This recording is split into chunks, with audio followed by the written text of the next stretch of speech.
तुमको चाहा था, तुमको चाहेंगे, वादे जो किए वो निभाएंगे।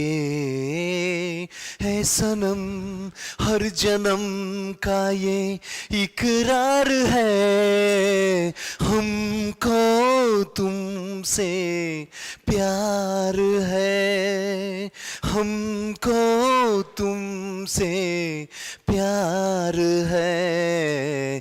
तुमको चाहा था, तुमको चाहेंगे।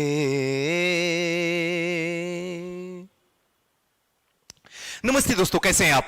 मैं Sujit Kumar incredible IAS academy में आपका हार्दिक स्वागत करता हूं। दोस्तों, यहां पे थोड़ा सा गुनगुना लेना, इसका सीधा सा मतलब है प्यार की बात हो रही है तो सीधे एसडीएम से, ना इससे ऊपर ना इससे नीचे, सीधे एसडीएम से। चाह भी रहे एसडीएम को, चाहेंगे भी एसडीएम को, रखेंगे भी एसडीएम को, रहेंगे भी एसडीएम को, और 67 में जो झंडा गाड़ेंगे ना, वो भी एसडीएम के लिए ही गाड़ेंगे। इसके सिवा बाकी क्या पोस्ट है, कितनी पोस्ट है, पता नहीं है। बस इतना पता है कि 88 सामने है, एक पे सीट बुक है और उसे लेके रहना है, चाहे इसके लिए जो छोड़ना पड़े, छोड़ने के लिए तैयार हूं, लेकिन एसडीएम को हाथ से जाने नहीं देना है। दोस्तों, एक बात तो ये, और दूसरी बात, कल मैं आपके साथ आपका साथ नहीं दे पाया, थोड़ी सी दर्द की वजह से। कोशिश हमारी होती है कि मैं हमेशा आपके साथ में रहूं। हंसते रहिए, मुस्कुराते रहिए, हर पल को ऐसे जिए कि आज से पहले आपने ऐसी जिंदगी जिया ही नहीं है। बस बाकी सब कुछ ऊपर वाले के हाथ में छोड़ दीजिए। जो आप कर सकते हैं इतनी मिन्नत से कीजिए, इतनी मिन्नत से कीजिए कि आपसे ना तो पहले किसी ने किया है, और यकीन मानिए आपके बाद भी ऐसा कोई नहीं कर सकता है। सिर्फ और सिर्फ आप ही कर सकते हैं। बस बाकी सब तो अपने आप से ही हो जाएगा। तो चलिए आज के सेशन पे आते हैं। एक सेकेंड, थोड़ा देख लेते हैं आवाज उवाज में कोई डाउट अगर हो तो आप मुझे मैसेज छोड़िए ताकि मैं आवाज को और क्लियर कर लूं। एक सेकेंड, जिससे कि कई बार ऐसा होता है, और मेरे साथ तो हमेशा होता है, आवाज को लेके इशू अगर ना हो मेरे साथ तो फिर कहना ही क्या है। चलिए, जो लोग जहां भी हैं, जहां से भी हैं, बस लाइव रहिए, और कोशिश आपकी यह होनी चाहिए कि बस मुझे आज के इस सेशन में, इतनी खूबसूरत रात में, बस मुझे सीखना है तो सीखना है, इसके सिवा एक्स्ट्रा कुछ भी नहीं है। जो क्वेश्चन का जवाब आपको आता है बस उसी का जवाब दीजिए, बाकी मेरे ऊपर छोड़ दीजिए, मैं आपको खुद ही समझा दूंगा। तो चलिए आज की सेशन की शुरुआत करते हैं। चलिए,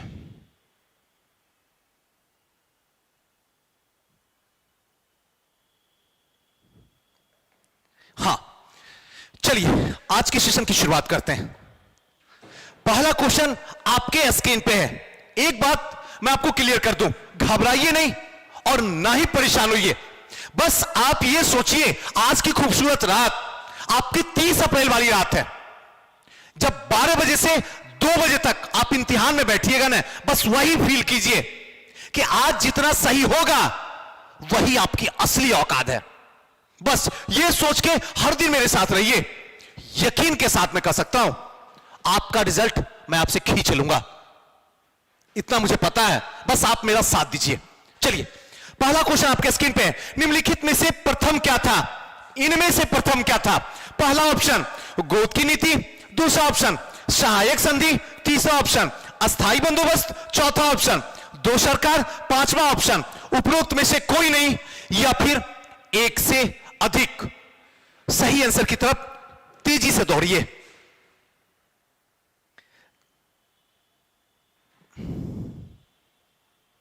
चलिए, हां, रजत सिंह जी, थोड़ा सा एक सेकेंड।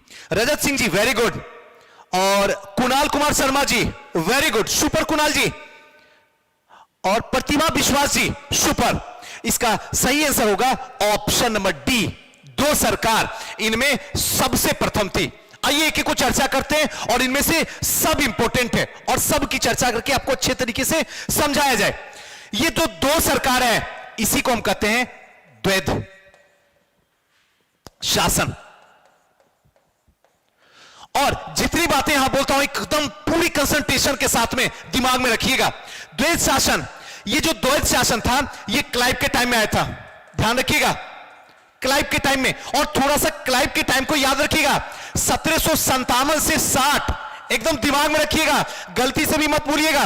और 1765 से 67, और जब इनका दूसरा कार्यकाल आया था, यह भी ध्यान रखिएगा, जब इनका दूसरा कार्यकाल आया था तभी इन्होंने क्लाइव में द्वैध शासन लाया था। और द्वैध शासन को समाप्त जिसने किया वो था वारेन हेस्टिंग, याद रखिएगा, हेस्टिंग। अगर वारेन हेस्टिंग की बात चल गई तो यह चीज भी आप क्लियर कर लीजिए कि बंगाल का अंतिम गवर्नर जो था यह वारेन हेस्टिंग ही था, और बंगाल का प्रथम गवर्नर जनरल था वो भी वारेन हेस्टिंग था। इस चीज को एकदम दिमाग में कैच कर लीजिए, क्योंकि यही सब क्वेश्चन में आयोग आपको 30 अप्रैल में घेर के मारेगा, और अगर ये सब क्वेश्चन गलत हुआ तो आप फिर कहीं के नहीं रहिएगा। बाकी आपको सोचना है। दूसरा जो है अस्थाई बंदोबस्त। जब अस्थाई बंदोबस्त की बात आ गई तो दिमाग में आता है 1793, और जब 1793 आता है तो दिमाग में आता है कर्नवालिस। क्लियर है? कर्नवालिस के टाइम में 1793 में अस्थाई बंदोबस्त आया था। उस समय भू राजस्व बंदोबस्त जो था वो 3 था, एक अस्थाई, दूसरा रैयतवाड़ी और तीसरा महलवाड़ी। और बात चल रही है अस्थाई बंदोबस्त की, तो ये जो था बंगाल प्रेसिडेंसी में था, बंगाल में था, कुछ जो है अवध वाला क्षेत्र में था, जैसे बनारस गाजीपुर वाला क्षेत्र जो है वहां पे था, और कुछ कर्नाटका के उत्तरी जिला जो है, ध्यान रखिए उत्तरी जिला, वहां पे जो है अस्थाई बंदोबस्त था। अस्थाई बंदोबस्त में क्या था ये चीज भी ध्यान में रखिएगा, अस्थाई बंदोबस्त में जमीन का मालिक जो होता था वो जमींदार होता था, ध्यान रखिएगा। इसमें जो टैक्स लगते थे 90% टैक्स जो है जमींदार कंपनी को देते थे, 10% अपने पास में रखते थे, और भारत के कुल क्षेत्रफल का 19%, ध्यान रखिएगा 19% जो था वो अस्थाई बंदोबस्त था, एकदम दिमाग में रखिएगा। नेक्स्ट जो है सहायक संधि। जैसे ही सहायक संधि की बात आती है दिमाग में फटाक से वेलेस्ली का नाम आ जाता है, वेलेस्ली। और यहां पे एक कंट्राडिक्ट क्वेश्चन आ जाता है कि सहायक संधि वेलेस्ली ने सबसे पहले कौन से शासक के साथ किया, तो दिमाग में फटाक से ले आइएगा, यहां पे निजाम होंगे, ध्यान रखिएगा, हैदराबाद के निजाम, उनके साथ में वेलेस्ली ने पहला सहायक संधि किया था।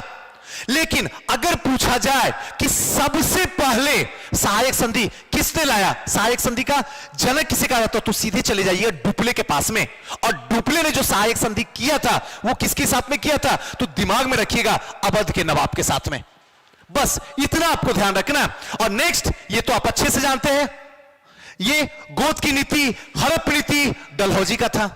बस यही था, और इसी सीरीज में सबसे पहले आपको बताना था। और यहां से अब अगर क्वेश्चन आएगा तो इससे बाहर कुछ नहीं आएगा, अगर इतना आप दिमाग में रखें तो। चलिए आइए नेक्स्ट क्वेश्चन की ओर चलते हैं। निम्न में से किसके वायसराय काल में रोलेट एक्ट को पारित हुआ था? Option A Hardinge, option B Chelmsford, option C Reading, option D Minto, option E इनमें से कोई नहीं, या फिर एक से अधिक। बताइए, तेजी से चलिए।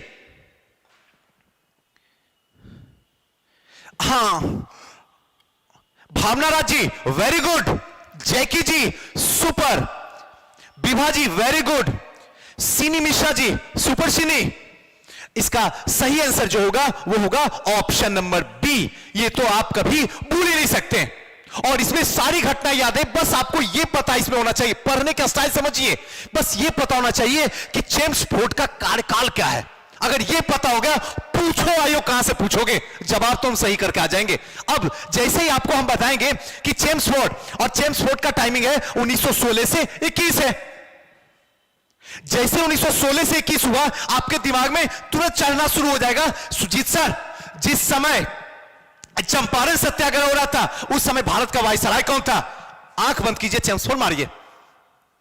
जिस समय खिलाफत आंदोलन हो रहा था उस समय, बैठ जाइए, आइए बैठ जाइए, जिस समय खिलाफत आंदोलन हो रहा था उस समय भारत का वायसराय कौन था? आंख बंद कीजिए, वायसराय, क्योंकि आपको पता डेट, बस ये पता हो जाना चाहिए इसका कार्यकाल है क्या, चेम्सफोर्ड का। क्लियर है? आगे जब यहीं से पूछेगा रोलेट एक्ट किसके टाइम में लाया गया था? फटाक से 1919, चेम्सफोर्ड। जलियांवाला बाग हत्याकांड, चेम्सफोर्ड। अगर ये डेट पता है ना तो फिर कोई समस्या नहीं है, पूछो ना, जहां से पूछोगे बता तो देंगे ही। तो यानी सीधा सा मतलब है रोलेट एक्ट, जिसको काला कानून भी कहा जाता था, ना दलील ना अपील ना सुनवाई, ताबड़तोड़ इंसाफ, यही था हमारा रोलेट एक्ट 1919 का। क्लियर है? आइए नेक्स्ट चलते हैं। दोहरी शासन नीति किसने समाप्त किया? होश से बताइएगा आंसर, घबराइएगा नहीं, ध्यान रखिएगा, द्वैध शासन नहीं है, याद रखिएगा, आपको पहले बार बता रहा हूं, दोहरी शासन नीति, समझिएगा क्वेश्चन को। पहला option Lord Mountbatten, option number B Curzon, option number C Lord Canning, option number D Lord Ripon, option number E उपरोक्त में से कोई नहीं, या फिर एक से अधिक। बताइए सही आंसर इसका क्या होगा?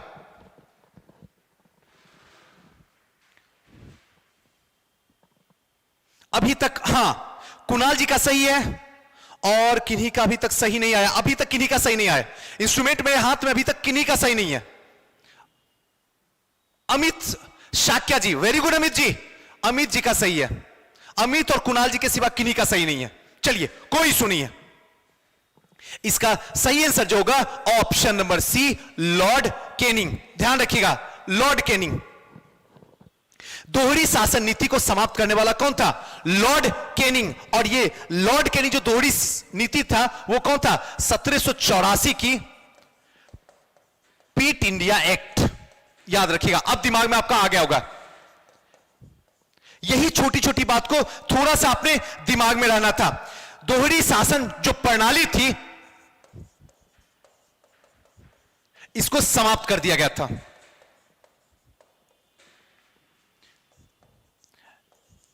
और इसी के टाइम में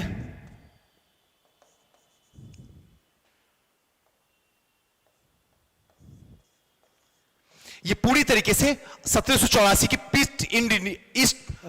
पीट इंडिया एक्ट को जो है पूरी तरीके से समाप्त कर दिया गया था। और जिस समय इसको समाप्त किया गया था, दोहरी शासन प्रणाली जो है उसको समाप्त किया गया था, वो किसके टाइम में? लॉर्ड कैनिंग के टाइम में। ये लॉर्ड कैनिंग की जब चर्चा आ गई तो आपके दिमाग में तुरंत आ जाना चाहिए कि लॉर्ड कैनिंग ये वही है जब 1857 की क्रांति, देश आजादी के सपने देख रहा था, उस समय भारत का गवर्नर जनरल, ध्यान रखिएगा बंगाल नहीं है, भारत का अंतिम गवर्नर जनरल जो था ये कैनिंग ही था। लेकिन हम जीतते जीतते हार गए, वजह जो भी रहा हो, चाहे सिंधिया रहो, होलकर रहे, या पढ़े लिखे लोग रहे, व्यापारी वर्ग रहे, जो भी रहे, हम हार गए। और उस समय हारने वक्त अगर कोई वायसराय बना आगे चल के 1898 में, तो वो कैनिंग ही था। कैनिंग ही प्रथम वायसराय भी बना था, ये चीज ध्यान रखिएगा। और यहां के बाद सत्ता ईस्ट इंडिया कंपनी से क्राउन के हाथ में चली गई थी। आइए नेक्स्ट चलते हैं। हां, ठगों के दमन में निम्नलिखित में से कौन संबंधित है? यहां इंपोर्टेंट है ठगों के दमन। ऑप्शन आपके स्क्रीन पे है। General Harry Prendergast, option number B captain Sleeman, option number C Alexander Burnes, option number D captain Robert Pemberton, option number E इनमें से कोई नहीं, या एक से अधिक। बताइए सही आंसर, थोड़ा तेजी से चलिए।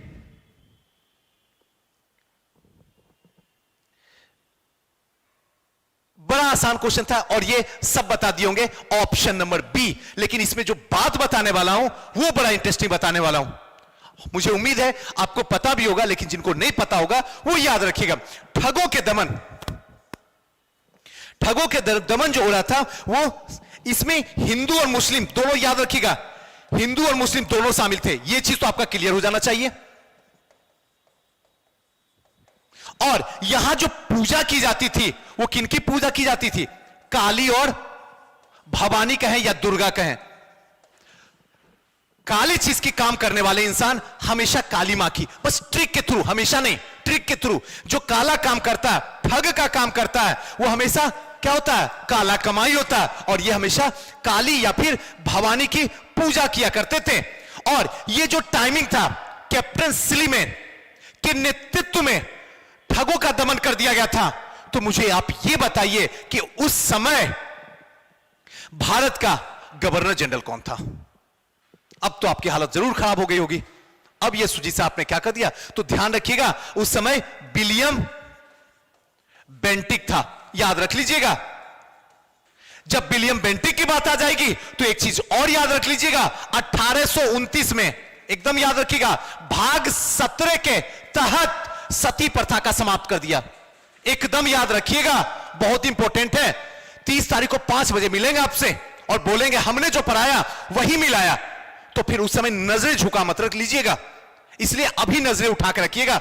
याद रखिएगा 1829 भाग 17 के तहत सती प्रथा को पूरी तरीके से बंगाल प्रेसिडेंसी में समाप्त कर दिया गया। और आगे एक साल के बाद 1830 आते आते मद्रास, जो कि अभी नाम चेन्नई है, और दूसरा मद्रास और बंबई, एक सेकंड, हां, मद्रास और बंबई, इन दोनों जगह पे अगले साल 1830 को इसको पूरी तरीके से समाप्त कर दिया गया। यह चीज ध्यान रखिएगा। अब अगर उसको फंसाना हो कि 6.5 लाख के भीड़ को हटाना हो, तो आपसे पूछ देगा ठग के दमन कब किया गया है, तब आपकी हालत खराब हो जाएगी। तब ऑप्शन देने के बाद आप पूरी तरीके से सिलेंडर बोल जाइएगा। तो ध्यान रखिएगा 1837, एकदम याद रख लीजिएगा, कहीं लिखना है तो लिख लीजिए 1837 और इसमें डाल लीजिएगा, क्योंकि यह क्वेश्चन कई बार पूछा गया। कैप्टन स्लीमैन के तहत द्वारा जो है ठगों का दमन कर दिया गया लॉर्ड विलियम बेंटिक के शासनकाल में, लेकिन कब किया गया अगर पूछ दिया तो आपकी हालत खराब हो जाएगी, ध्यान रखिएगा। आइए नेक्स्ट चलते हैं। निम्नलिखित में से किस गवर्नर जनरल ने भारत में दास प्रथा, ध्यान रखिएगा, दास प्रथा, जैसे मैं कह रहा हूं भगवान के लिए, बस 30 अप्रैल तक आप मान लीजिए, शाम में आपकी जिंदगी बदल जाएगी। जैसे क्वेश्चन पढ़ता हूं, जैसे अंडरलाइन करता हूं, जैसे सर्किल करता हूं, अगर वैसे कीजिएगा, आता हुआ क्वेश्चन कभी गलत हो जाए तो आप हमसे मिल लीजिएगा। दूसरा कोई दुनिया में दवा नहीं है, कोई मोटिवेटर नहीं बता सकता आपको, कोई टीचर बता ही नहीं सकता, इसके सिवा दूसरा कोई रास्ता नहीं, बाकी सोचना आपको है। समाप्त किया। पहला ऑप्शन लॉर्ड कॉर्नवालिस ने, option number B Lord Ellenborough ने, option number C lord William Bentinck ने, option number D sir John Shore ने, ऑप्शन नंबर ई उपरोक्त में से कोई नहीं, या फिर एक से अधिक। सही आंसर के पास दौड़िए, अब तेजी से चलिए। Manzoor Alam ji very good, super. Nippu ji very good Nippu. Srinjal Suman ji very good, आसान क्वेश्चन था, इसको आसानी से आप बना सकते हैं। Option number B Lord Ellenborough ने दास प्रथा को समाप्त कर दिया। क्लियर है? लेकिन अगर हम आपसे यह पूछ दें,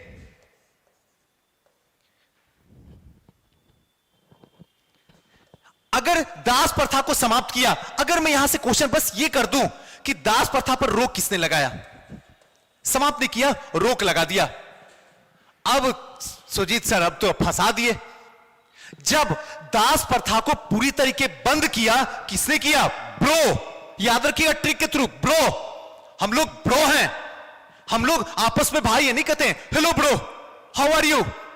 तो ब्रो किसी भी हालत में, दास प्रथा होता क्या है? दास प्रथा का सीधा सा मतलब होता है एक व्यक्ति के द्वारा दूसरे व्यक्ति की स्वतंत्रता का हनन करना ही दास प्रथा है। सिंपल सा लॉजिक है। और हम मनुष्य हैं, और मनुष्य होने के नाते किसी दूसरे मनुष्य के अधिकार को खा जाना या उसकी स्वतंत्रता का हनन करना, यह सबसे बड़ा अपराध है। इसलिए हेलो ब्रो, इस अपराध को समाप्त किया। भाई भाई कभी दास नहीं करता। लेकिन बंद किसने करवाया? तो एक चीज को ध्यान रखिएगा, बंद किसने करवाया? तो कॉर्नवालिस। याद रख लीजिएगा। बाकी आपकी इच्छा, जैसे आप पढ़ना चाहें वैसे, लेकिन अगर पढ़ना है तो इसी तरीके से पढ़िए, क्योंकि यहां से क्वेश्चन फेंकेगा ही फेंकेगा। आप लाख कोशिश कीजिए बचने का, लेकिन क्वेश्चन यहीं से भागेगा। आइए नेक्स्ट चलते हैं। छठा नंबर क्वेश्चन, भारत में अंग्रेजों के समय प्रथम जनगणना हुई। ऑप्शन किसके समय में? ऑप्शन ए लॉर्ड डफरिन के कार्यकाल में, option number B Lord Lytton के कार्यकाल में, option number C Lord Mayo के कार्यकाल में, option number D Lord Ripon के कार्यकाल में, ऑप्शन नंबर ई उपरोक्त में से कोई नहीं या फिर एक से अधिक। अब बताइए।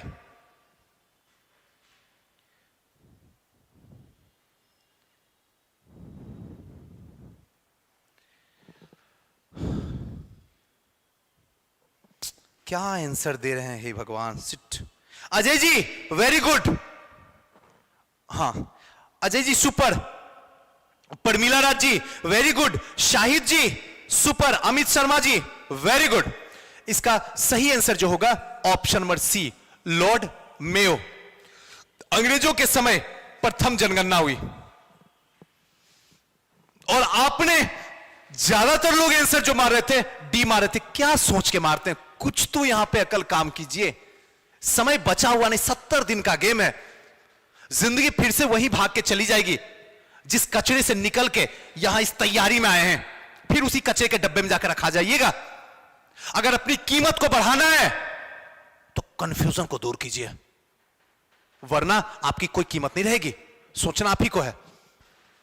देखिए लॉर्ड मेयो, सबसे पहला जनगणना जो है 1872 में लॉर्ड मेयो के कार्यकाल में हुआ। ध्यान रखिए, पहली जनगणना। और एक चीज और ध्यान रखिएगा, रिपन के साथ समय में व्यवस्थित हर 10 साल के बाद जो जनगणना हुआ वो रिपन के टाइम में हुआ।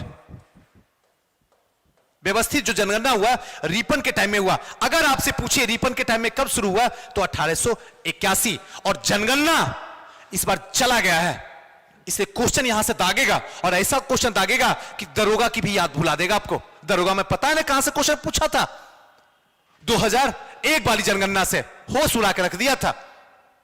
इसलिए थोड़ा सा ध्यान रखिएगा। इसीलिए यह क्वेश्चन आपके सामने लाने की कोशिश मैंने किया था, ताकि आपके दिमाग को यह इंडिकेट कर दूं कि जहां से हो सेंसेक्स पढ़ लो, बिहार का भी और भारत का भी, बाकी किसी का मत पढ़ो। और वो भी लेके आएंगे आपके सामने, मत घबराइए। लेकिन उससे पहले एक बार देख लो। आइए नेक्स्ट है, किस वायसराय की हत्या उसके कार्यकाल में की गई थी। कौन सा ऐसा वायसराय है उसी के टाइम में हत्या कर देना। और वायसराय की हत्या करना समझ रहे हैं, राष्ट्रपति की कोई हत्या कर दे कैसा लगेगा। यही वायसराय जब देश आजाद हुआ तो राष्ट्रपति का पद बस वही में रह गया, बस वायसराय जो था नाम बदल दिया गया, पद वही रह गया। तो इस समय अगर कोई वायसराय की हत्या हो रही है तो ये बड़ी कमाल की बात है। ध्यान रखिएगा, पहला लॉर्ड कर्जन, बी मेयो, सी रिपन, डी वेलेस्ली, ई उपरोक्त में से कोई नहीं या फिर एक से अधिक। बताइए सही आंसर इसका क्या होगा। Sunita Roy ji very good Sunita. Milan ji very good Milan ji. Seema super Seema very good. इसका सही आंसर जो होगा वो होगा option number B, Lord Mayo. ध्यान रखिएगा, अंडमान निकोबार में, अंडमान निकोबार याद रख लीजिएगा जगह का नाम। अंडमान निकोबार में एक कैदी था, उसने ही इस समय यहीं पे घूम रहे थे, गार्डनिंग में घूम रहे थे मेयो, लॉर्ड मेयो। उसी समय इन पे चाकू से अटैक कर दिया गया और इनको मार दिया गया, इनकी खेल को खत्म कर दिया गया। यह चीज ध्यान रखिएगा। और ये प्रथम ऐसे वायसराय थे जिनकी हत्या कर दी गई थी, इस चीज को ध्यान रखिएगा। इन्हीं के कार्यकाल में हुआ था।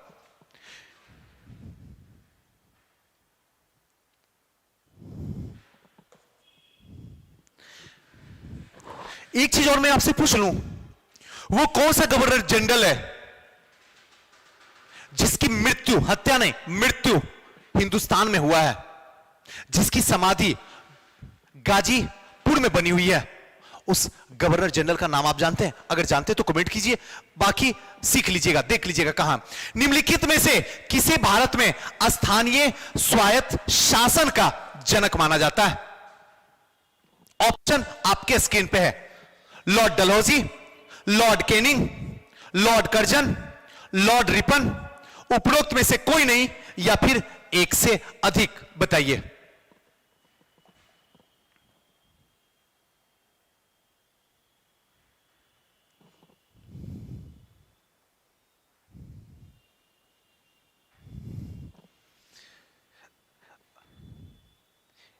Ranjan ji very good. Rinki very good, super. Tej entertainment, very good Tej ji, बड़ा नाम खतरनाक रखे हैं तेज जी, इंटरटेनमेंट। चलिए आइए, इसका सही आंसर जो होगा वो होगा option number D, Ripon. Ripon ने स्थानीय स्वायत्त शासन का जनक माना जाता है। इसने ही नगरपालिका, जिला परिषद, स्थानीय निकाय, इन सब का जो जन्मदाता है वो कौन है? रिपन है। इस चीज को ध्यान रखिएगा। और यह शुरुआत जो हुई थी 1882 में, यह थोड़ा सा डेट याद रखिएगा, क्योंकि यह डेट कभी भी गलती से कंफ्यूज मत होइएगा, ध्यान रखिएगा। और इन्हीं को स्थानीय स्वायत्त शासन का पिता भी कहा जाता है, एकदम याद रख लीजिएगा। किनको? लॉर्ड रिपन को, ध्यान रखिएगा, इन्हीं को कहा जाता है। इन्हीं के टाइम में फैक्ट्री एक्ट, पहला फैक्ट्री एक्ट जो है, कंपनी एक्ट जो है, वो लाया गया था, वो भी रिपन के ही टाइम में लाया गया था 1881 में, जिसमें बाल श्रम पर निषेध लगाया गया था, वो भी रिपन के टाइम में ही लाया गया था। रिपन बहुत अच्छा काम किया था। कभी गवर्नर जनरल पढ़ाने का आपको मौका मिलेगा तो एकदम पूरा का पूरा गवर्नर जनरल हम पढ़ा देंगे आपको, एग्जाम से पहले एकदम बच्चों की तरह ट्रिक के साथ समझा देंगे। ये रिपन वही है जिसने वर्नाकुलर प्रेस एक्ट लीटन ने लाया और रिपन ने हटा दिया। अगर भारत के लिए कोई सबसे अच्छा काम किया, गवर्नर, गवर्नर जनरल या वायसराय, ऐसे तो दो तीन का नाम ऐसे ही आ ही जाता है। कोई सामाजिक में काम किया, कोई आर्थिक में काम किया, कोई राजनीति में काम किया। ये ओवरऑल इकलौता है लॉर्ड रिपन का कार्यकाल जो था 80 से 84, one of the best timing था, जिसने पूरी तरीके से हिंदुस्तानियों के लिए जिंदगी जिया। और फाइनली ये यहां से चले भी जाते हैं। खैर आइए आगे चलते हैं। इंपीरियल क्रेडिट कॉर्प्स की स्थापना किसने किया? Option number A Lord Minto, option number B Lord Curzon, option number C Lord Lytton, option number D Lord Ripon, option number E इनमें से कोई नहीं या फिर एक से अधिक। बताइए, बड़ा एक यूनिक क्वेश्चन है, थोड़ा सा दिमाग लगाइएगा, आसानी से आप चले जाइएगा सही आंसर के पास। थोड़ा सा यूज कीजिए दिमाग। हाँ, खुशबू वेरी गुड, सुपर। सपना जी very good, Pratibha Vishwas ji very good, super. Dheeraj Kumar XYZ very good Dheeraj ji, super. इसका सही आंसर होगा option number B Lord Curzon, ध्यान रखिएगा। यहां पे 1901, अभी लॉर्ड कर्जन के बारे में बताते, बस एक बार समझ जाइए। 1901 में ये इंपीरियल कैडेट क्रॉप्स, याद रखिएगा, ये क्रॉप जो था इसमें जो थे राजा, अगर कहें तो देसी नरेशों, ये चीज बताता हूं, देसी नरेशों के राजकुमार और सामंतों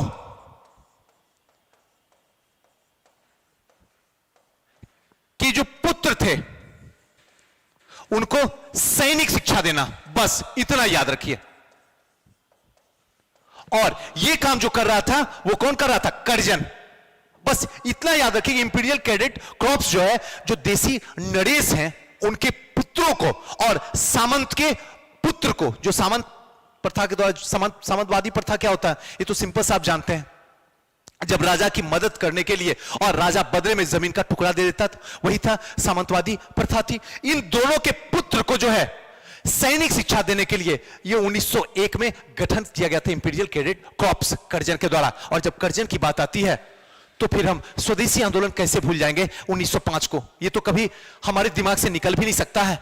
8 नहीं लिखा हूं, गलती से लिखा 5 है। 1905 में, ये वही 1905 है जहां पे बंगाल का विभाजन हो जाता है, और ये विभाजन करने वाला कोई और दूसरा नाम नहीं, ये कर्जन ही होता है, जो ये तर्क देता है कि बंगाल का क्षेत्र इतना बड़ा है कि हमसे अकेले संभलता नहीं है, इसलिए इसको 2 भागों में डिवाइड कर देंगे। जबकि तर्क नहीं, ये कुतर्क होता है। और 2 भाग में डिवाइड करने का सीधा सा एक ही मतलब होता है कि अगर हम बंगाल को 2 भाग में डिवाइड कर देते तो एक साइड में, यानी पूर्वी बंगाल में, हम मुस्लिमों को बहुसंख्यक में रखेंगे और हिंदुओं को अल्पसंख्यक में रखेंगे, और पश्चिमी भाग में हिंदुओं को बहुसंख्यक में रखेंगे और मुस्लिम को अल्पसंख्यक में रखेंगे। और यही चल के आगे 1906 में खां के द्वारा यहीं पे मुस्लिम लीग की स्थापना कर दी जाती है। और फाइनली आपको पता है 1911 में फिर से बंगाल को एक साथ जोड़ दिया जाता है। जॉर्ज पंचम और मेरी के एक दिल्ली दरबार लगता है, वहीं पे किया जाता है कि भाई ठीक है बंगाल को जोड़ दो, लेकिन जोड़ने से क्या होगा? जो उद्देश्य था मुस्लिम लीग की स्थापना करवाना था कर्जन को, हिंदू मुस्लिम को बांटता ना, वो तो कर ही दिया। और 1912 में फाइनली, अब तक राजधानी जो कोलकाता में थी, अब ये राजधानी कन्वर्ट होके दिल्ली चली गई थी। चलिए आइए नेक्स्ट चलते हैं। 10वां नंबर क्वेश्चन, इनमें से किस गवर्नर जनरल ने सबसे पहले पृथक निर्वाचन मंडल की व्यवस्था मुसलमानों को जीतने और उन्हें कांग्रेस के विरुद्ध के लिए इस्तेमाल किया गया था? Option number A Lord Curzon, option number B Lord Dufferin, option number C Lord Hardinge, option number D Lord Minto, option number E उपरोक्त में से कोई नहीं, या फिर एक से अधिक। सही आंसर के पास चलिए, तेजी से चलिए। हां, Seema soft toys creation, very good Seema, super. Tejpal Rajput ji, very good, super. Jayprakash ji, बहुत सुंदर। इसका सही आंसर होगा option number D Lord Minto. 1905 में यहां पे जैसे 1905 हुआ, 1905 में कर्जन के स्थान पे मिंटो को ला दिया गया।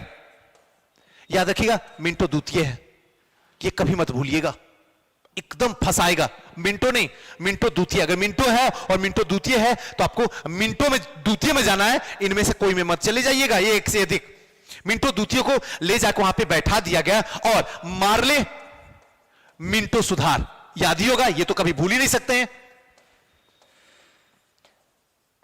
सुधार के नाम से जाना जाता है। और इसी अधिनियम के तहत मुस्लिम मताधिकार के लिए और पृथक निर्वाचन क्षेत्र अलग कर दिया जाता है, यही मार्लो मिंटो सुधार में। अब एक चीज आएगा कि सूची से मार्लो और मिंटो, मिंटो तो समझ में आ गया कि मिंटो उस टाइम में वाइसराय था। हेलो, हां, मिंटो उस समय में वाइसराय था, लेकिन मार्लो कौन था? मार्लो सचिव था। इस बात को ध्यान रखिएगा। और इन दोनों ने मार्लो मिंटो सुधार लाया था, बस इतना ध्यान रख लीजिएगा। जो पूरी तरीके से मुस्लिमों को बांटना था, अलग एक पृथक निर्वाचन मंडल, पृथक निर्वाचन क्षेत्र जो है घोषित कर दिया था अलग करने के लिए। आइए नेक्स्ट। निम्नलिखित में से कौन भारत का एकमात्र यहूदी वायसराय था? यहूदी वायसराय, ऑप्शन आपके स्क्रीन पे है। Lord Curzon, Lord Canning, Lord Irwin, Lord reading, उपरोक्त में से कोई नहीं, या फिर एक से अधिक। थोड़ा दिमाग लगाइए, थोड़ा सा। आप लगा सकती हैं दिमाग, लगाइए दिमाग।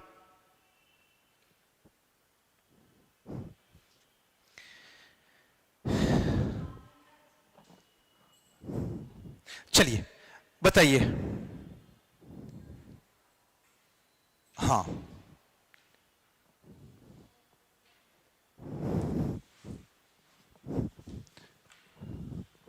चलिए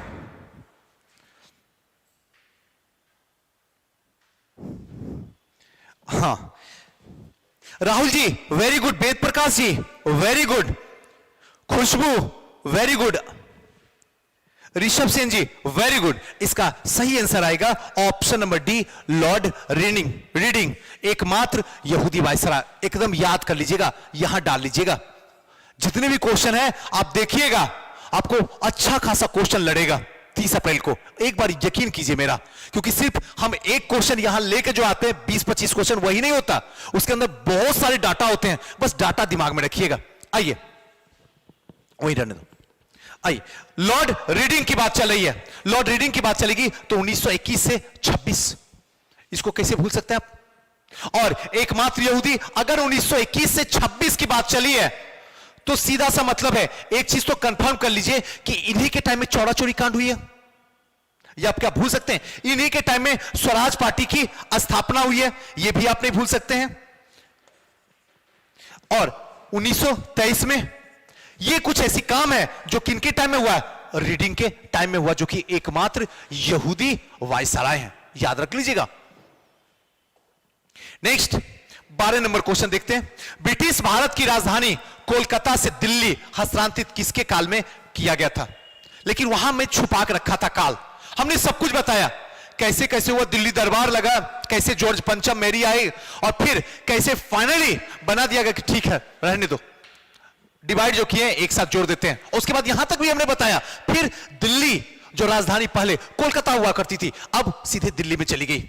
बंगाल की जो राजधानी पहले कोलकाता हुआ करती थी अब दिल्ली उसको कर दिया गया था। लेकिन आपको यह मैंने बताने से रोक दिया था कि उस समय जो है भारत का वायसराय कौन है, यह मैंने बताने से पूरी तरीके से रोक दिया था। अब आप बताइए मुझे, ऑप्शन आपके स्क्रीन पे, Minto, Lord Hardinge, Lord Chelmsford, Lord Reading, उपरोक्त में से कोई नहीं, या फिर एक से अधिक। तेजी से बताइए। चलिए, इनमें सबका सही है। मेघना निधि जी, संतोष राज जी, अमित शर्मा जी, कंचन, सपना चौहान जी, वेरी गुड।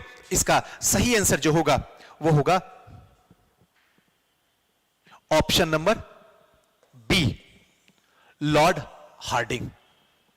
हार्डिंग के टाइम में राजधानी को पूरी तरीके से क्या कर दिया गया था, बदल दिया गया था। 1911 में पारित कर दिया गया था कि अब राजधानी जो होगी वो कहां होगी, दिल्ली में होगी। और 1912 में फाइनली लागू कर दिया गया, अब राजधानी जो होगी वो दिल्ली होगी, अब कोलकाता नहीं होगी। इस बात का ध्यान रखना, बस इतना ही है।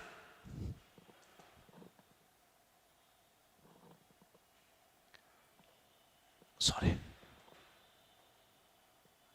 आइए नेक्स्ट चलते हैं। कुंवर सिंह अंग्रेजों के खिलाफ 1857 के विद्रोह में किस जगह शामिल हुए थे? यह क्वेश्चन आराम से बताइएगा, गलत मत कर दीजिएगा। Option number A Arrah, option number B Patna, option number C Bettiah, option number D Varanasi, option number E उपरोक्त में से कोई नहीं, या फिर एक से अधिक। सही आंसर के पास दौड़िए तेजी से।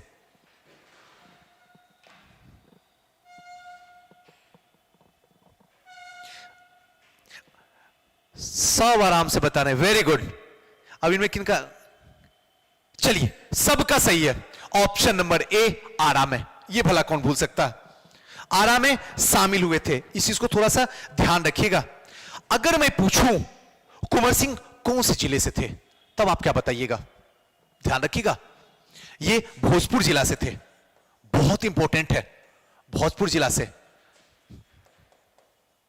शाहबाद गांव से थे और एक जमींदार के बेटे थे, यह चीज को एकदम ध्यान रखिएगा।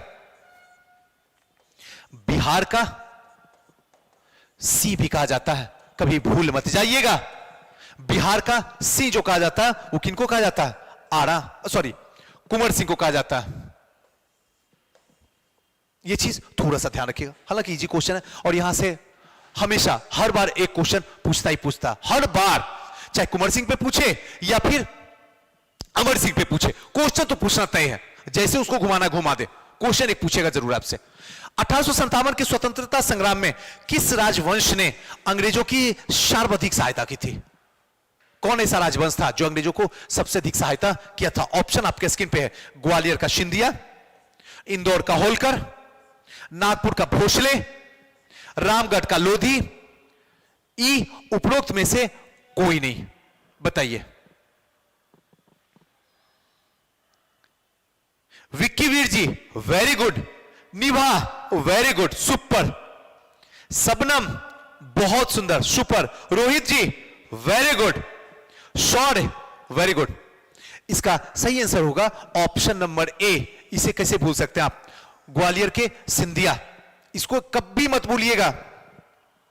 केनिंग ने यहां तक कह दिया था, केनिंग उस समय कौन है, भारत का अंतिम गवर्नर जनरल, जिस समय युद्ध हो रहा है। केनिंग इतना तक कह दिया, अगर ग्वालियर का सिंधिया युद्ध में शामिल हो जाता तो अगले ही रात बोरिया बिस्तर समेट के यहां से निकलना पड़ जाता। अगर शामिल हो जाता तो हारना तय था, एकदम कल का बिस्तर यहां पूरे तरीके से क्या करना था, गोल कर देना था। इस बात को थोड़ा सा ध्यान रखें।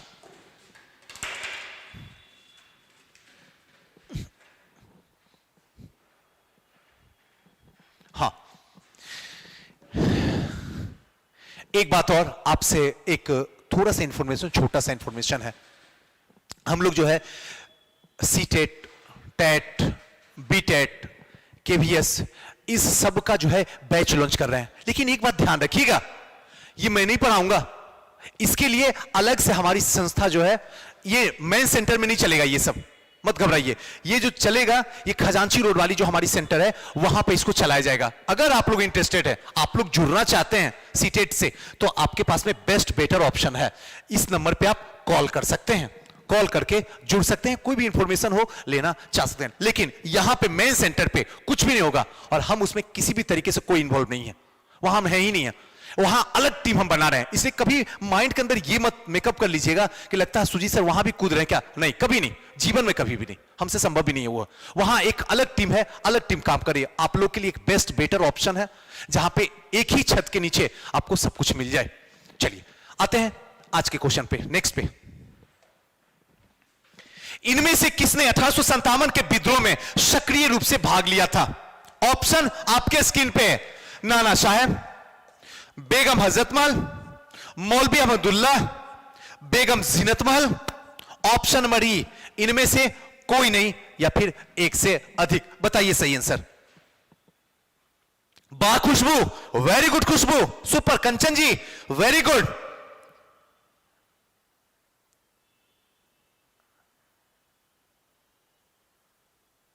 चलिए सुपर, वेरी गुड, सबका सही है। नाना साहब लड़ रहे थे कानपुर से, ये तो सम्मिलित ही थे। बेगम हजरत महल लखनऊ से लड़ रही थी, ये भी सम्मिलित थे। मौलवी अहमदुल्ला फैजाबाद से थे, ये भी इसमें सम्मिलित थे। अंग्रेजों के सबसे कट्टर दुश्मन 1857 की क्रांति में, जिनके ऊपर अवार्ड भी रख दिया गया था, जिंदा या मुर्दा पकड़ के लाओ, लेकिन अहमदुल्ला थे। इतनी आसानी से पकड़ लोगे, ऐसा हो सकता है क्या? नहीं पकड़ाए थे। बेगम जीनत महल, ये कौन है? तो बहादुर शाह जफर या बहादुर शाह द्वितीय, इनकी पत्नी थी बेगम जीनत महल, ये ध्यान रखिएगा नाम। और फाइनली उपरोक्त में से कोई नहीं या एक से अधिक, एक से अधिक था, इसलिए सही आंसर ये होगा। आइए नेक्स्ट चलते हैं। 1857 के विद्रोह मुख्यतः किस कारण से असफल रहा? असफलता की वजह क्या थी? घेर दीजिए, और अगर आप ऐसे नहीं घेरिएगा तो आपको लगेगा सफलता की वजह क्या है, ऑप्शन बदल जाएगा, आंसर ही आपका खत्म हो जाएगा। असफलता के कारण क्या थे? ऑप्शन आपके स्क्रीन पे, हिंदू मुस्लिम एकता की कमी थी। दूसरा, किसी समान योजना की केंद्रीय संगठन की कमी थी। इसके प्रभाव की सीमित क्षेत्र में था। जमींदारों की सहभागिता थी। असफलता के पीछे और उपरोक्त में से कोई नहीं या फिर एक से अधिक। 16 नंबर का बताइए। 16 नंबर तो थोड़ा सा आपकी हालत खराब, हमको पता था, आप यही आंसर बताइएगा। और अभी तक मैं सिर्फ निभा सही बताइए। वेरी गुड निभा, सुपर। प्रतिभा विश्वास जी वेरी गुड। उसके बाद तो किसी का आंसर ही नहीं सही है। केपी यादव जी, बहुत दिन के बाद आप आए यहां पे। KP Yadav ji very good. KP Yadav ji, चलिए आते इसका सही आंसर की ओर दौड़ते हैं। असफल रही, इसका कारण क्या था? 1857 का हिंदू मुस्लिम एकता की कमी थी। आप कैसे सोच रहे हैं? ये तो है ही नहीं थी, पूरी गहराई वाली थी। अगर एकता की कमी हुई थी तो 1905 के बाद हुई थी, जब बंगाल का विभाजन हुआ था। 1857 में तो हिंदू मुस्लिम में कहीं कोई कमी है ही नहीं थी। नेक्स्ट, किसी समान योजना और केंद्रीय संगठन की कमी थी। एकदम कमी थी, नेतृत्व विहीन थी।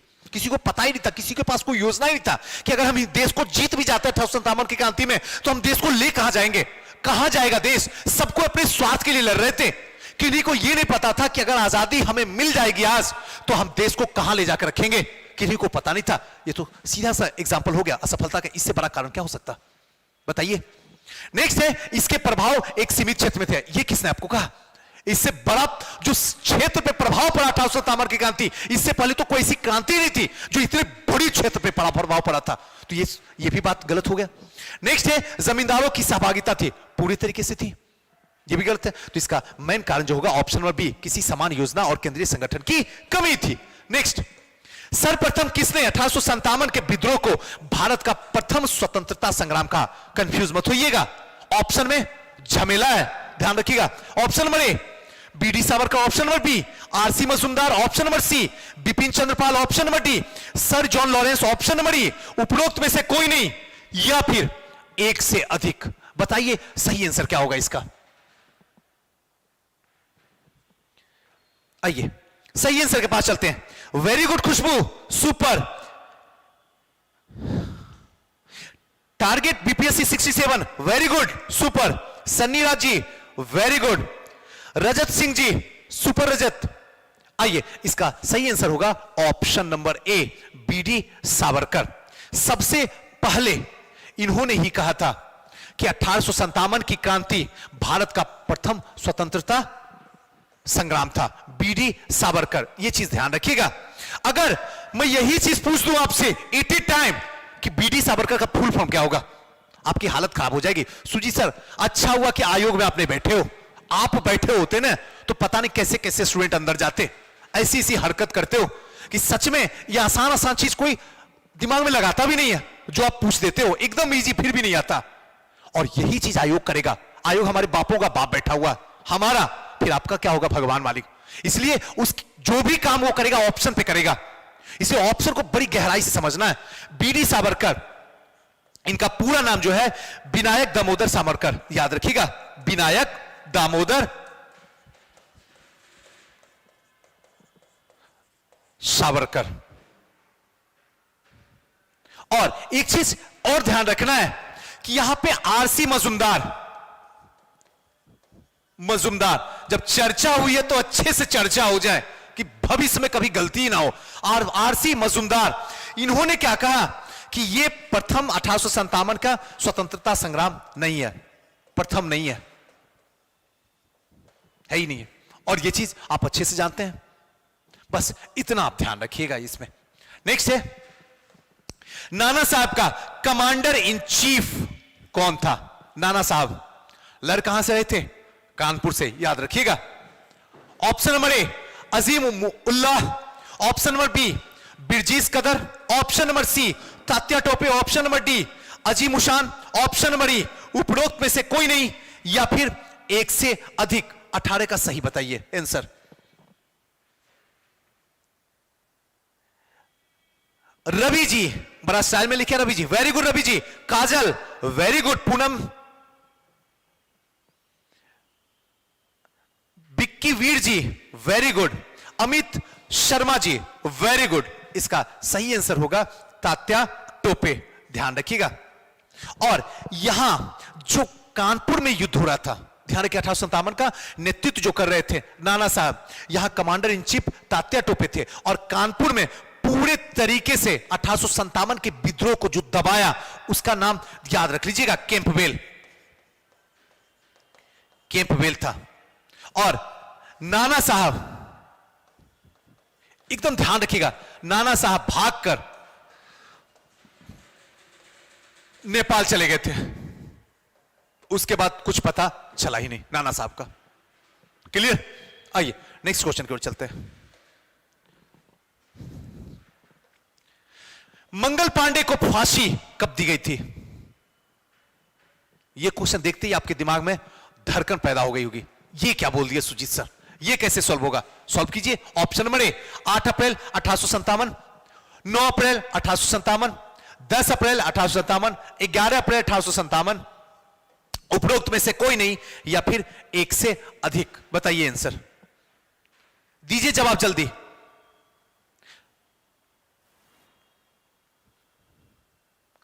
सनी राज जी, वेरी गुड। माही, very good. Hrithik Ranjan ji, very good Hrithik, super.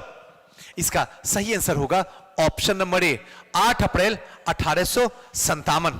और ये बैरकपुर, ध्यान रखिएगा, बैरकपुर छावनी का सिपाही था।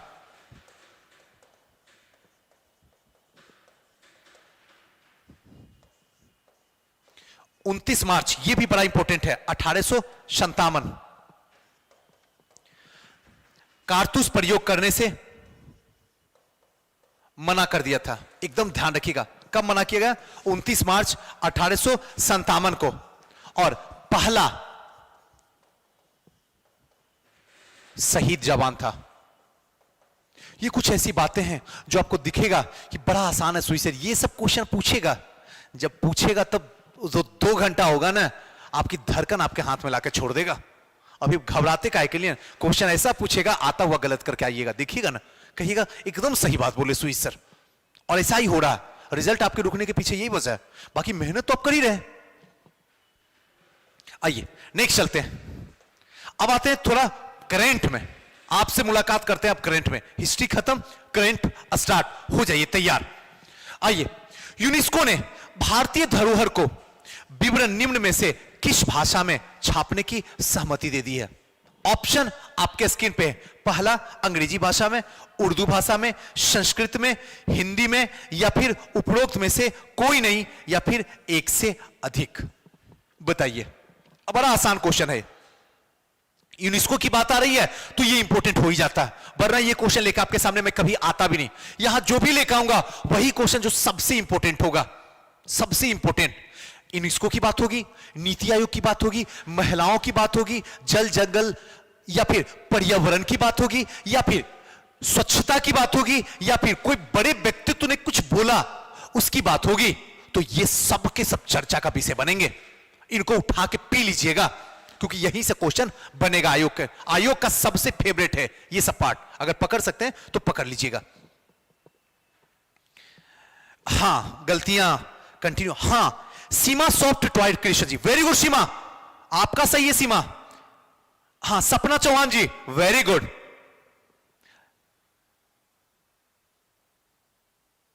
हां, काजल रॉय जी, मेरा क्लास डेली होगा 8 बजे, 8:05 तक, 8:07 तक पहुंच जाएंगे हम। कभी पहले भी आ जाएंगे 5 मिनट, तो थोड़ा सा वेट कर लीजिएगा, है ना। डेली क्लास होगा हमारी, बस तबीयत स्वस्थ रहे। कंटिन्यू क्लासेस होती है यहां पे ऑफलाइन में, तो थक जाता हूं तो किसी दिन रुक जाता हूं, वो अलग बात है, लेकिन डेली क्लासेस होगी, बस आप रेडी रहिए। चलिए, इसका सही आंसर जो होगा हिंदी, जहां तक आप सोच भी नहीं सकते हैं, और यही आंसर होगा। यूनेस्को जो है विवरण को छापने के लिए हिंदी भाषा की पूरी तरीके से ऑर्डर दे दिया है, इसको ध्यान रखिएगा। नेक्स्ट है, उपभोक्ता शिकायत को ऑनलाइन समाधान करने के लिए शुरू किया गया ई दाखिला रिपोर्ट अब कितने राज्यों और केंद्र शासित प्रदेशों में शुरू हो चुका है? ई दाखिला रिपोर्ट, ऑप्शन 20, 15, 25, 22, या फिर इनमें से कोई नहीं, या फिर एक से अधिक।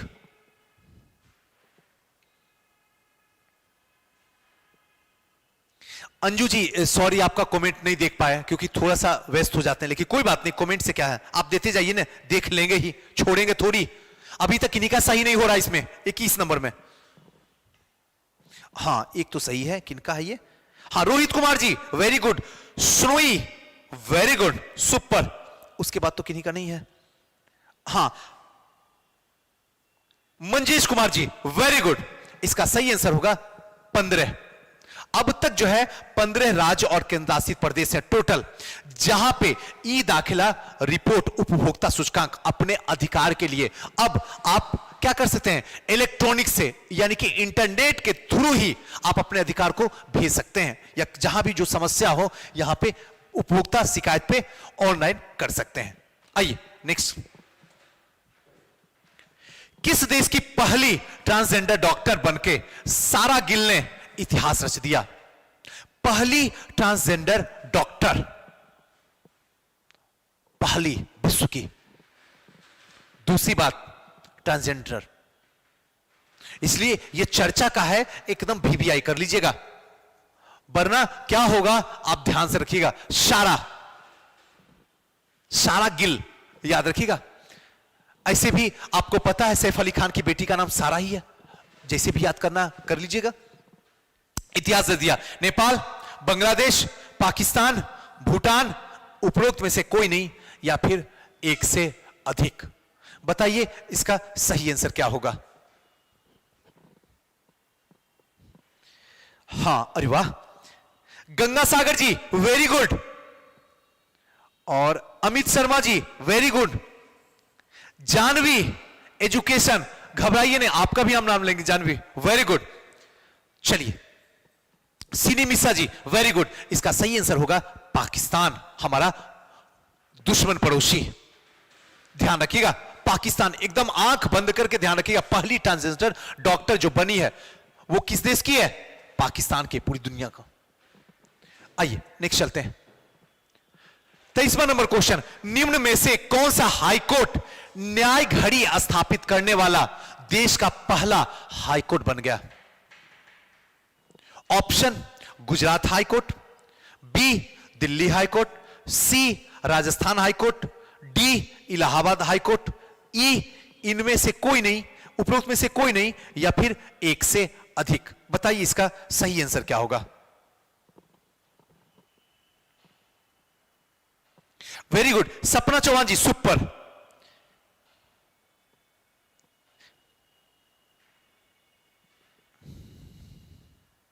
कुछ ही लोग कंटिन्यू सही बोलते हैं, बाकी आरती, वेरी गुड आरती। Amisha Mishra ji, very good. इसका सही आंसर होगा गुजरात हाई कोर्ट। न्याय घड़ी स्थापित करने की कोशिश करा, यानी कि अब डिस्प्ले लगा देगा हाई कोर्ट के बाहर। जैसे क्रिकेट मैच देखते हैं ना, आपके बाहर डिस्प्ले लगा होता है, या बड़े हॉल में आप बड़े संस्था में पढ़ने के लिए जाते हैं तो अगर दूसरे रूम में है तो डिस्प्ले रहता है। यहां पे हम बोल रहे हैं, अभी आप ही के सामने क्या डिस्प्ले ही तो लगा हुआ है। यहां पटना से हम बोल रहे हैं और आप पूरे इंडिया में जहां हैं, जहां मुझे सुन रहे हैं, आपको आसानी से डिस्प्ले में आ रहा है। वैसे यहां पे डिस्प्ले लगाएगा और यह पहला ऐसा काम करने वाला गुजरात हाईकोर्ट होगा। दिमाग में याद रख लीजिएगा। आइए नेक्स्ट है ऑपरेशन टोडरमल। किससे संबंधित है ऑपरेशन टोडरमल? ऑप्शन नंबर ए नक्सलवाद से, ऑप्शन नंबर बी शराबबंदी से, ऑप्शन नंबर सी भूमि कुमार कार्यक्रम से, ऑप्शन नंबर डी न्याय व्यवस्था से, ऑप्शन नंबर ई उपरोक्त में से कोई नहीं, या फिर एक से अधिक। बताइए सही आंसर क्या होगा इसका।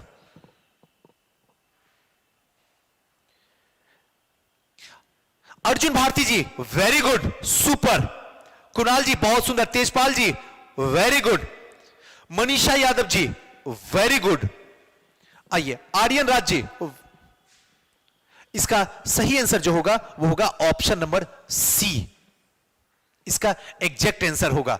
और यहां पे भूमि सुधार नीति के लिए ध्यान रखिएगा, और ये कहां पे है ध्यान रखिएगा, बिहार की बात कर रहा हूं। बिहार में भूमि सुधार नीति के लिए। और यहां पे जो टोडरमल है, ये नाम देखिए, टोडरमल।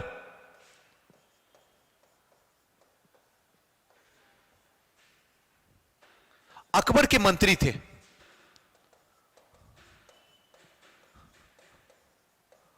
राजस्व विभाग के मंत्री थे।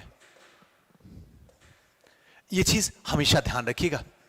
राजस्व मंत्री थे, इन्हीं के द्वारा जो है भूमि में सुधार या राजस्व में जो भी होता था वो टोडरमल के तहत ही होता था। टोडरमल अकबर के राजस्व मंत्री थे। राजस्व विभाग जो था वो टोडरमल के पास में ही था।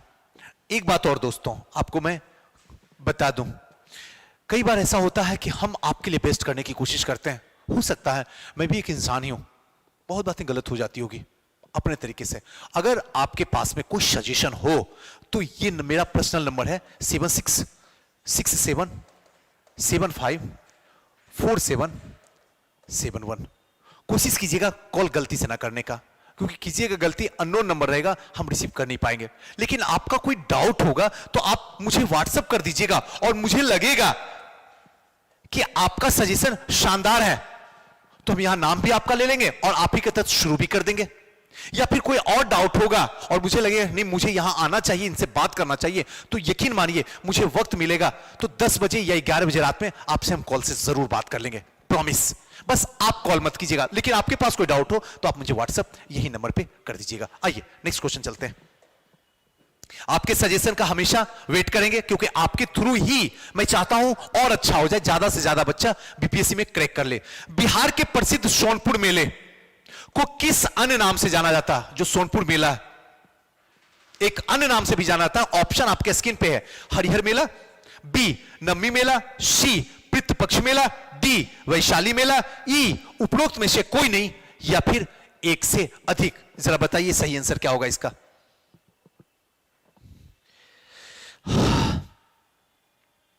खुशबू, very good, super. Satish Chandra ji, very good, super Satish ji.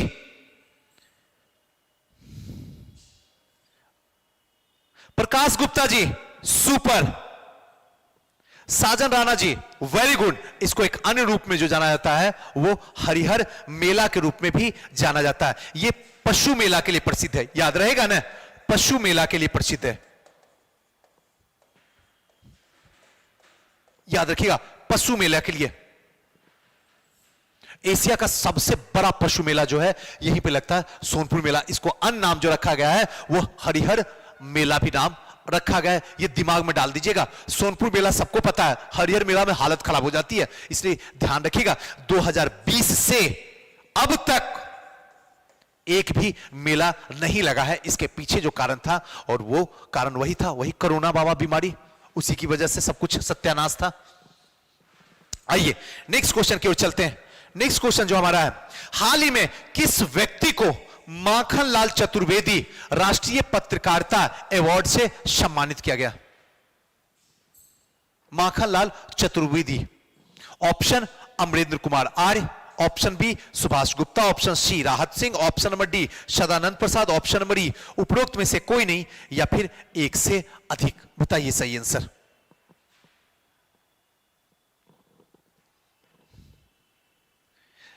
Mahi Kumari ji very good, Rishabh Sen very good, Rishabh. Niranjan Shah ji very good, Nidhi very good, Nidhi. Option number A Amrendra Kumar Arya, ये है कहां के, ध्यान रखिएगा, सारण के। और एक चीज और याद रखिएगा, हरियाणा के, हरियाणा में ये सहायक शिक्षक के पद पे मौजूद है। बस इतना याद रख लीजिएगा, और ये बड़ा इंपॉर्टेंट है। दोस्तों हमारा वक्त आपके साथ में बस यहीं तक था।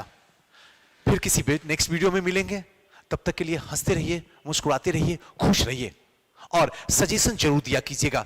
आपके सजेशन का हमेशा इंतजार रहेगा। जो बेस्ट होगा हम देने के लिए हमेशा तैयार हैं। बस आप मोबाइल उठाइए और मुझे व्हाट्सएप कीजिए, मैं पक्का सजेशन दूंगा। थैंक यू, नमस्कार।